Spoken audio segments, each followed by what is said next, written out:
Ассалаумағалейкум туғандар, қандайсыздар? Назарыңыздарда Қарданлы базар жоқ каналы. Бүгін сіздерге Соқұлықтан бір чоң мал сарай жана үй сатылып тұр. Ошол жөнүндө маалымат берейин дегем. Биринчи болуп барып жол түшүндүрөйүн. Мен турган жер Калинина жана Фрунзе көчөсүнүн кесилишинде турам туғандар. Ушул жерден түндүктү карай түз жүрөсүздөр. Садовая көчөсүнүн оң тарап карай бурулсаңыздар, Садовая 54-даректе сатылуучу үйүбүз жайгашкан. Так, дагы эмне маалымат? Бул жерден түз Бишкек шаарына карай жүргөн маршруткалар бар. Бул көрүп турган жериңиздер Соқұлықтын центри, Калинина жана Фрунзе көчөсүнүн кесилиши болуп калат. Мынакей туғандар келүү жолун түшүндүргөнчө бүгүнкү чыгышта сатылуучу объектке жетип келип калдым. Дарек Садовая көчөсү 54-үй болуп калат туғандар. Так, сиздер бул көчөнүн дагы арт тарабында мал сарай бар. Мал сарайдын ар жагында дагы чоң көчө бар. Эки тараптан дагы кирип чыкканга дарбазасы орнотулган туғандар. Так, мынакей жолдор кенен электр энергиясы бар жана 3 фазалуу суусу бар экен. Үйдөн дагы, мал сарайдан дагы, короосунан дагы суусу чыгарылган. Так, мынакей кошуналар райондун көрүнүшү.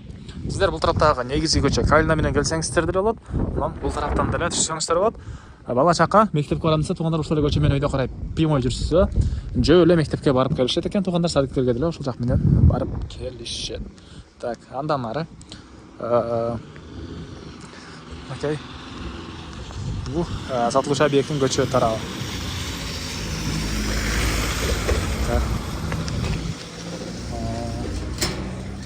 Кайыктан киребиз. Бул жакта туғандар мынакей үйлөр 4 бөлмөдөн турат. Душтан, коридорлордон сырткары, алды тарабыга мына машина койгонго кенен жайы, стеналары кирпич.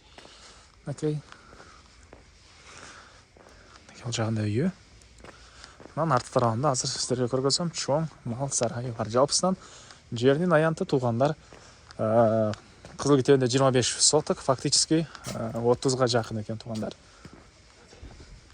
Мындай складдар, үйдүн түндүк тарабынан көрүнүшү жана участогубуз туғандар чыгыш чегерасы бул шифрга чейин, бул жерге чейин болот дагы. Бул жактан мына чоңоюп кетет экен, кенен болуп кетет экен.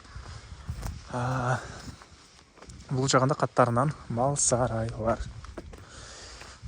Тышкы тараптагы жаткан, бул жакта чоң синебал, чөп баскан жайы.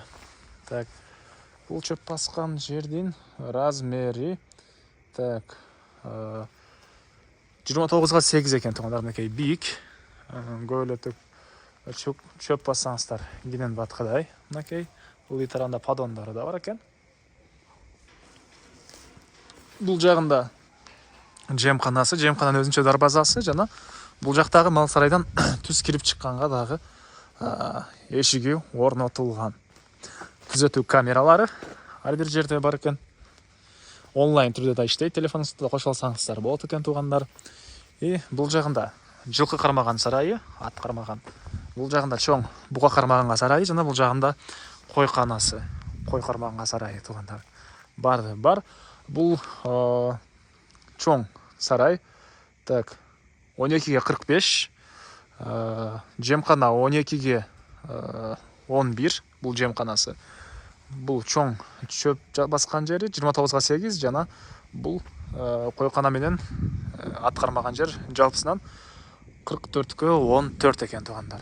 Сиздерге азыр биринчи болуп бул жактагы чоң мал сарайдын ички тарабын көргөзөйүн. Жемкана экөөнүн кийинкисинде анан буларды көргөзүп, төрүндө мал караган кишиге дагы өзүнчө бөлмө кылынган. Ичи отопление, паровой отопление, душу дагы бар. Аны дагы азыр көрүнүшүндө көргөзөм. Бул жактан мынакей ушундай чоң мал сарай. Размери жана айткандай 12ге 45. Ылдый тараптары полдорго мындай жыгачтан жасалган.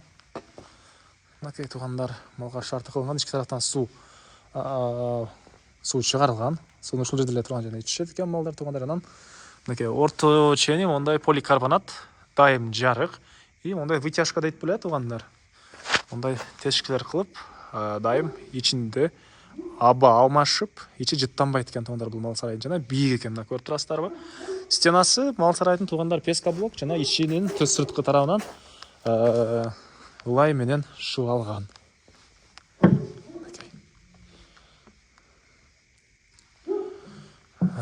Состояниясы жакшы экен.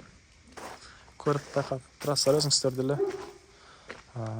Так, Бұл жағында жемханасы. Жемханасының ішкі тарағын көргөсөйүн. Мал байланға жайы.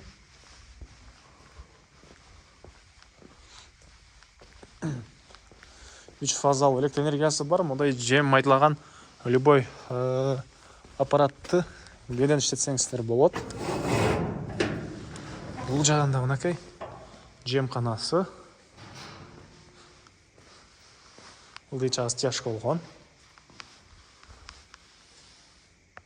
Андан ары туугандар дагы эмне маалыматы.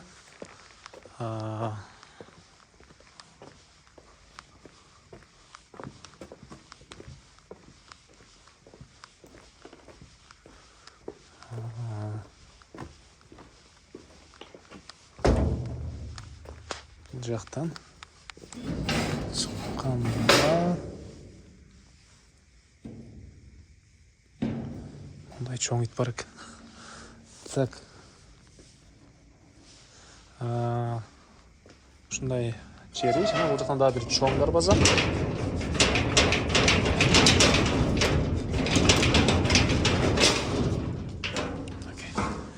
Бул траптагы экинчи көчөгө да чыксаңыздар болот туугандар. Бул жагы менен чөп, жем, мал алып келгенде, мынакей бул жактагы дарбаза менен дагы кирип чыкканга шарты бар туугандар. Заттар кенен айдоо жерлери күз, кыш айларында монтип мал жайсаңыздар шарт бар экен туугандар. Эми андан ары сиздерге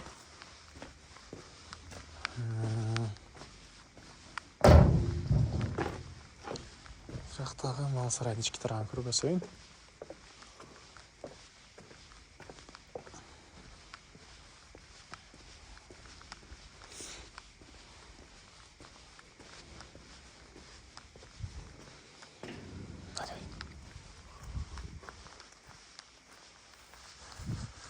Бул жагында койканасы.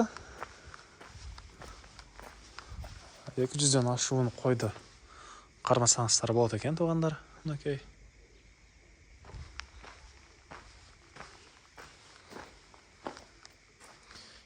Сокулукта жайгашкан.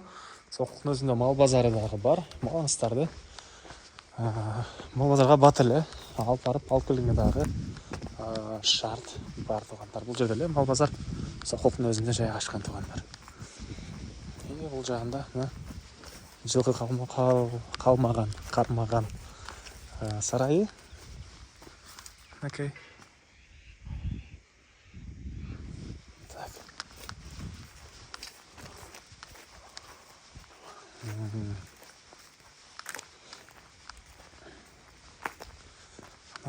Бул жакта малчы жашаган, малчы үчүн салынган бөлмөсү туугандар. Азыр кандай ички тарабын сиздерге көрсөтөм. Ал жерде отопление бар, душу бар. Окей. Бул жагы тяжко болгон. Окей, бул малчы үчүн салынган бөлмөнүн ички тарабы. 2 бөлмөдөн турат экен туугандар. Отоплениянын батареясы. Телевизордун жайы. Бул жагында душ. Душ туугандар. Так. Бул мал сарайдын баасы $130 000 сурап атыптыр. Мал сарай ээлери анан дагы сүйлөшүү болот. Эсинин номери экранда жана описанияда эсител деп жазылып турат. Звонок кылып сүйлөшүп көрүңүздөр. Дагы сүйлөшүү болот туугандар. Срочно сатылып аткан учуру звонок кылып сүйлөшүп көрүңүздөр. Сүйлөшүүлөр болот.